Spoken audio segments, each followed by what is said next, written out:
Bom dia, meu nome é Guilherme, sou servidor público, né? Já estou meio cansado de repetir isso. Enfim, o meu material aqui, o meu projeto, trata-se de uma revisão dos meus estudos, né? Eu, apesar de ser servidor público, busco alguns cargos melhores, que devem acontecer aí em médio prazo, creio eu, pelas minhas estimativas, e eu aproveitei para deixar livre, né, para quem quiser assistir, os meus estudos. Na verdade, eu não estudo exatamente assim, mas eu resolvi, né, usar essa ferramenta de gravação para depois eu mesmo poder me assistir, corrigir erros. E, enfim, nós estamos tratando de princípios, né, do direito administrativo, mais voltados para a administração pública, certo? Que eu considero uma parte muito importante para quem quer compreender o direito administrativo. Tudo relativo a direito administrativo parte disso, né? E parte principalmente dos princípios. Nós fizemos um vídeo de esclarecimento na última transmissão, e hoje eu estou usando aqui um material, e eu tenho que dar créditos a isso, do professor Antônio Daudi, que é o professor de Estratégia em Concurso.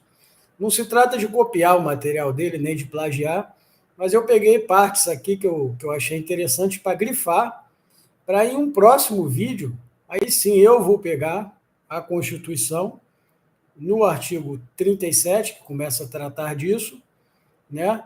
Eu não estou seguindo a Constituição numa ordem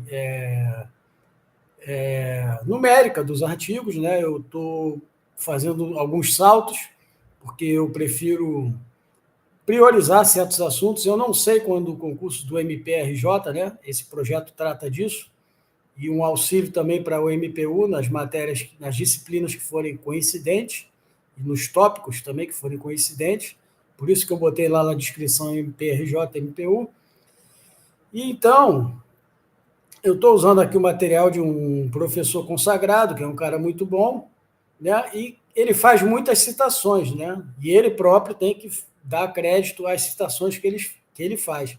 Então, são citações públicas de decisões de tribunais superiores, argumentos de doutrinadores, né, usando a doutrina, e eu vou pegar um pouquinho desse material e vou utilizar por uma questão de organização.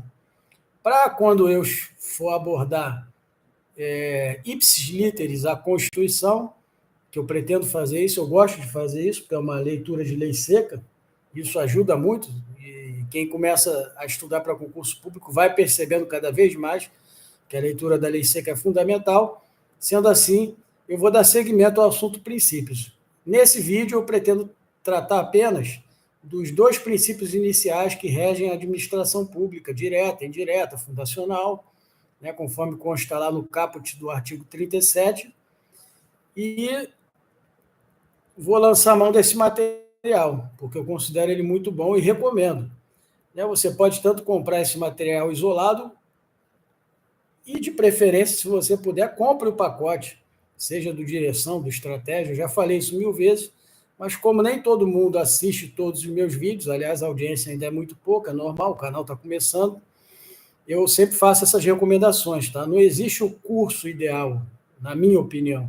O que existe são vários cursos bons, e aí você vai pesquisar e vai ver o que mais se adequa ao seu estilo de estudo, né?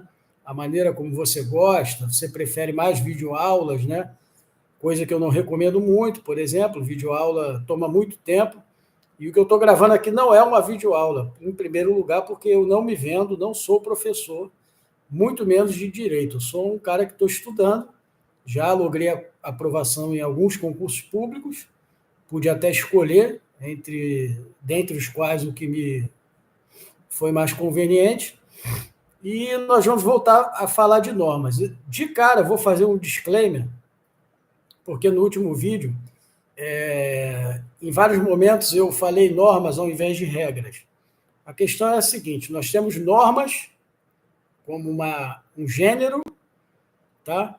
E nós temos regras, de um lado, que estão amparadas pela tese do tudo ou nada, e, por outro lado, os princípios, né?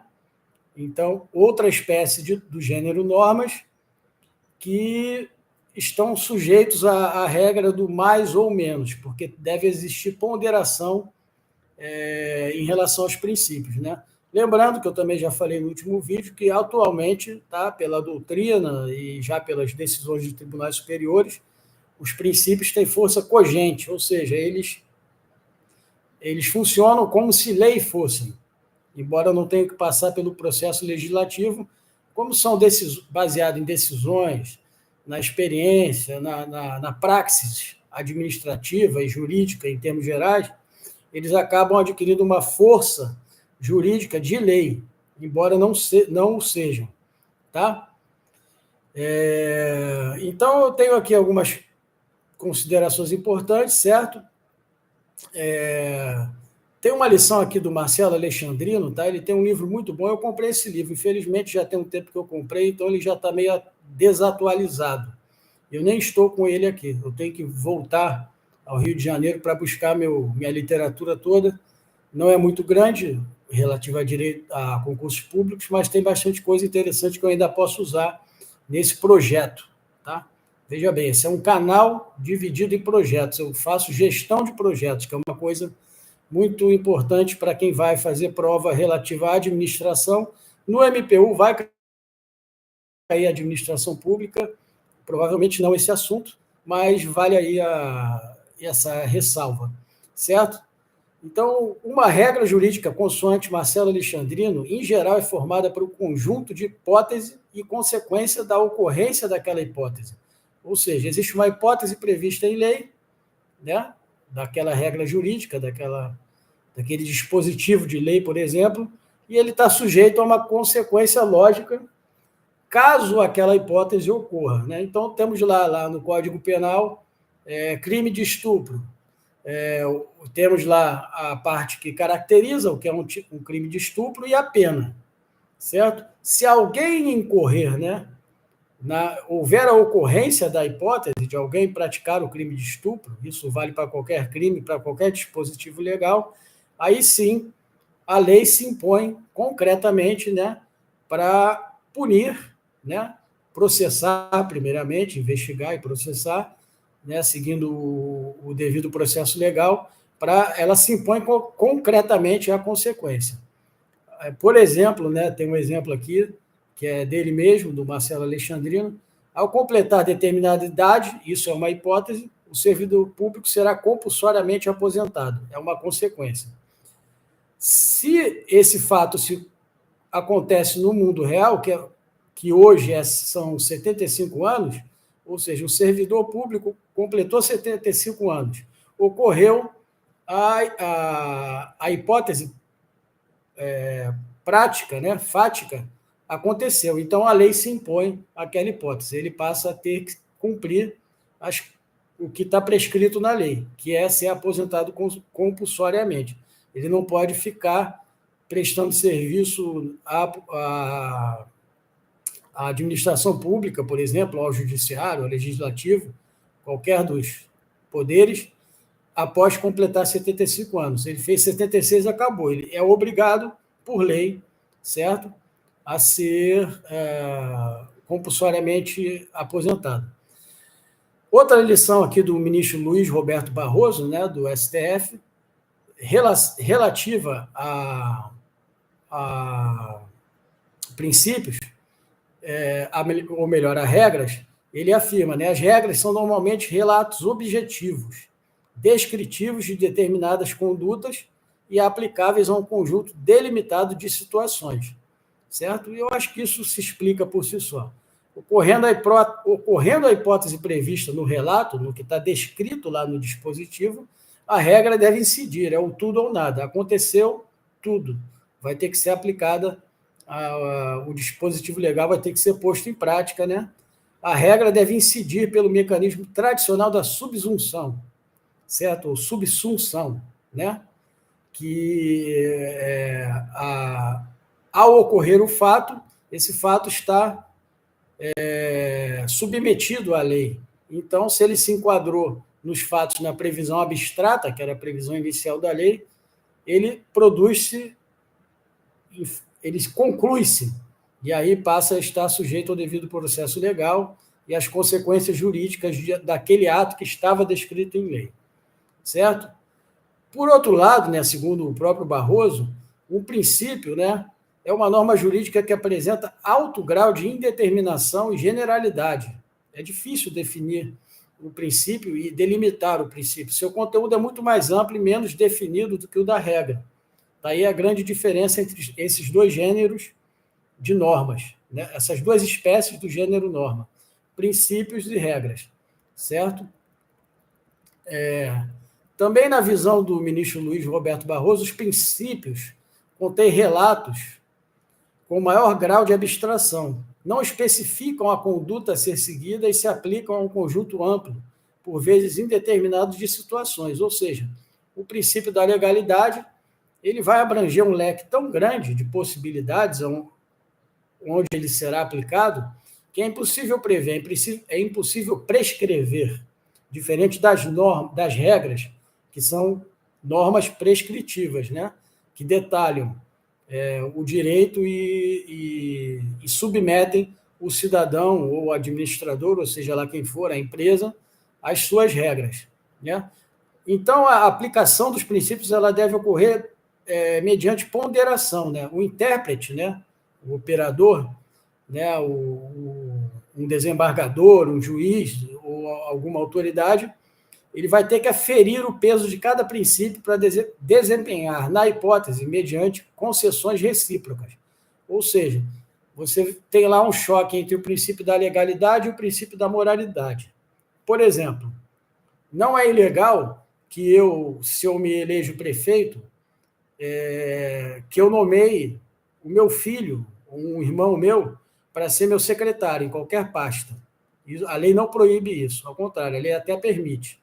Porém, se esse meu parente, né, ou cônjuge, ou alguém ligado diretamente a mim, não possuir o conhecimento técnico, por exemplo, eu sou prefeito e eu nomeio o meu primo não, vamos botar alguém mais próximo, o meu irmão para ser secretário da Fazenda. E ele não tem nenhum conhecimento, ele nunca estudou economia, ele não tem noção de administração pública, ele é médico e nunca lidou com a área do direito. Então, está havendo um choque aí entre legalidade, eu posso nomear o meu irmão, mas ele não tem conhecimento nenhum. Então, eu estou não só usando a legalidade e fazendo ela entrar em choque com a moralidade, porque eu estou sendo imoral ao nomear alguém que não está preparado para aquela função, como eu estou sendo pessoal. Então, eu estou descumprindo dois princípios.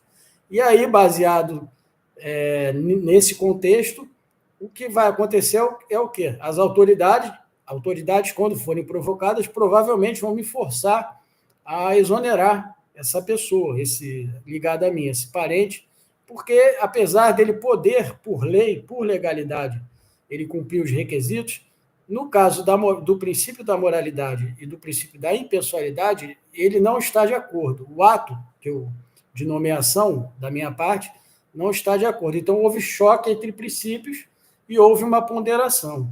É disso que se trata. Por isso que é bem complexo o estudo dos princípios. E como eu vinha falando, né, no direito administrativo, o estudo inicial, quando a gente fala de princípios, é a parte mais abstrata, depois ele vai ficando bem mais simples, diferente do que muita gente pensa, né? Então, nesse caso, os princípios devem ser obrigatoriamente observados, ou seja, eles vão funcionar como lei. Eles vão determinar, por exemplo, que eu exonere, né, baseado em ato de uma autoridade superior, uma ordem, né, um ato ordinatório, que eu exonere o meu parente que eu coloquei lá e que não está preparado. Ele poderia legalmente ser nomeado, mas, baseado em outros princípios da administração pública, ele não não está pronto para executar aquele cargo. Então, ele vai trazer um prejuízo à administração pública, certo?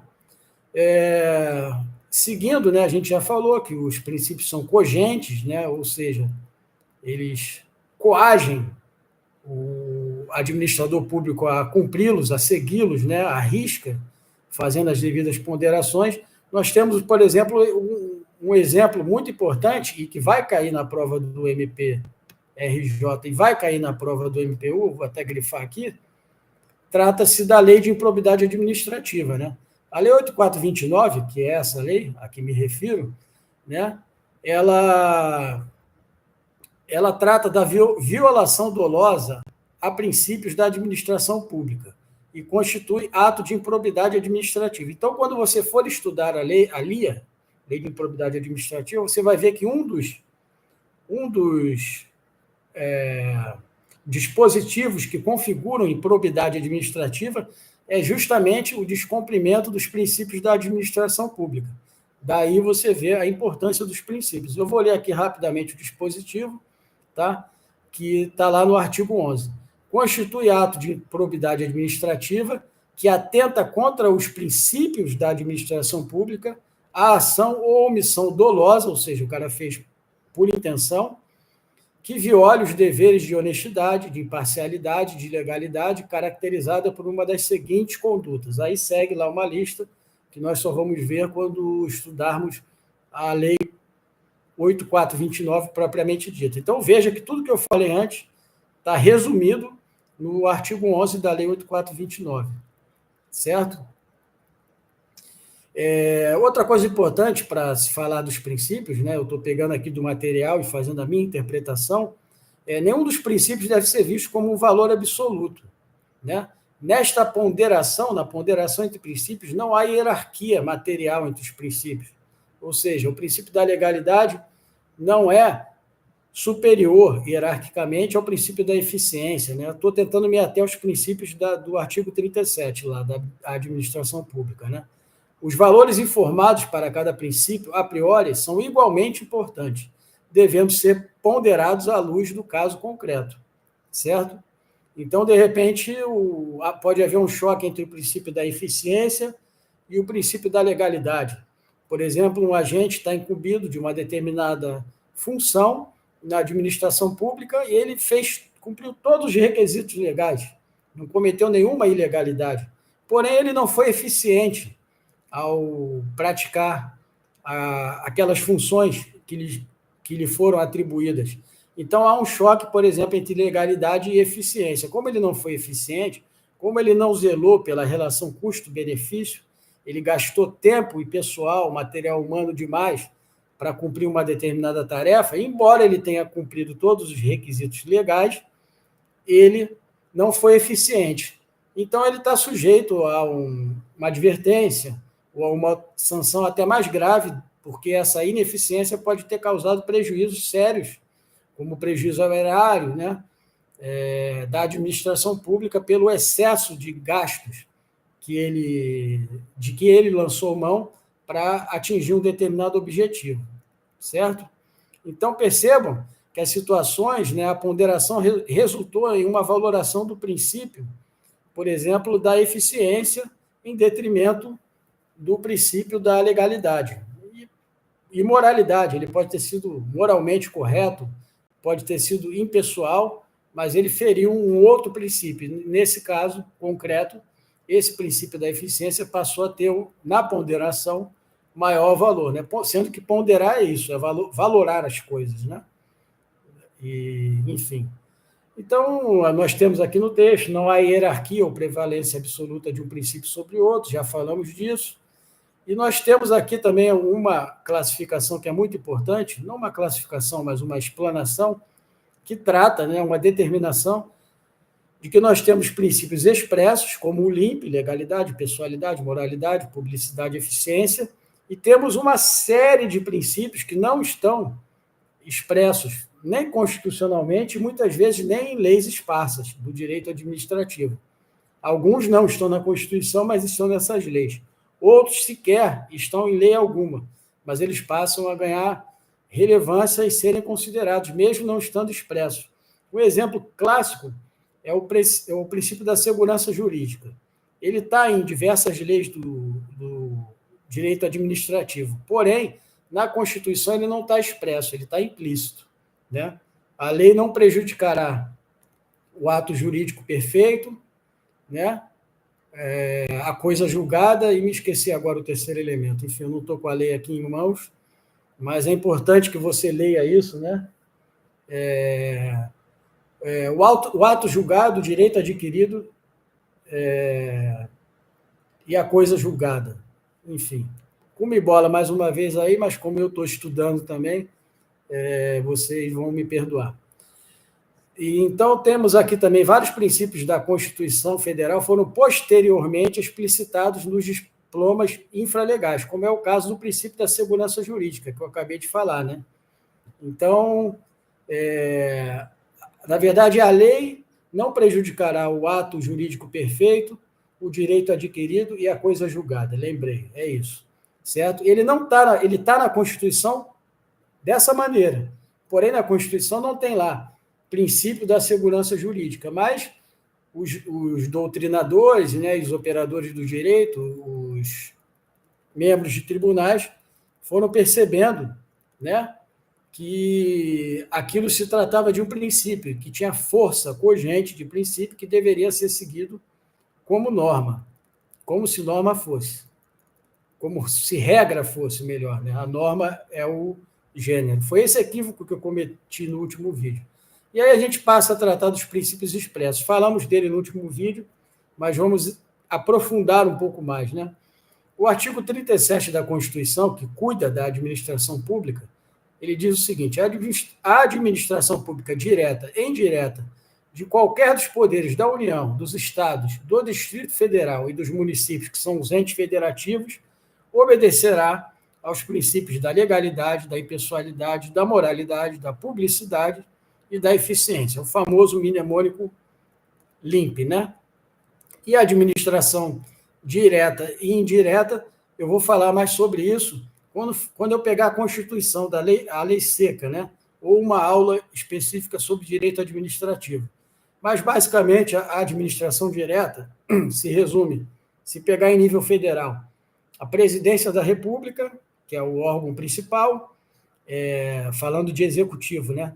E aí todos os seus ministérios e secretarias. Tudo isso é administração direta. E a administração indireta, ela vai sempre tratar de assuntos específicos, né? Ela pode atuar na atividade econômica, né? Que não seja de exclusividade do Estado, ela pode tratar da prestação de serviços públicos, ela pode tratar de outras funções, como, por exemplo, eu já falei, o INSS é uma autarquia. A autarquia é um ente da administração indireta, ele atua indiretamente e ele não está subordinado à administração direta. O que ele tem é um caráter de vinculação, ele tem que seguir leis, princípios, mas não existe ingerência, por exemplo, do presidente da República sobre o INSS. Outro exemplo muito comum é uma empresa pública, uma empresa estatal, que atua em regime de livre concorrência, como é a Caixa Econômica Federal, que é uma empresa pública, e o Banco do Brasil, que é uma sociedade de economia mista. Eles não estão subordinados hierarquicamente, embora sejam federais, a nenhum ministério, ao presidente da República, a nenhuma autoridade do Executivo. Porém, eles são obrigados a cumprir esses mesmos princípios, por serem órgãos da administração indireta. E por aí vai, teríamos N exemplos. Ao longo de nossas transmissões, nós vamos falar de outros exemplos, né? Quando entrarmos com mais profundidade no direito constitucional e com mais profundidade no direito administrativo. Seguindo, né?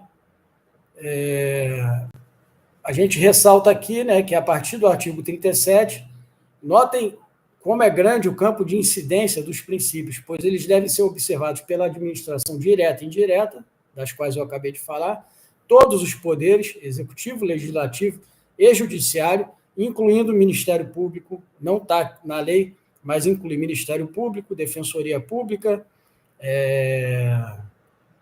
Poder Judiciário já está, tá? E outras funções essenciais à justiça. A advocacia pública, por exemplo, ela está sujeita a cumprir esses princípios, né? Então, o procurador, né, de um determinado município, ele tem que se subordinar a esses princípios, né?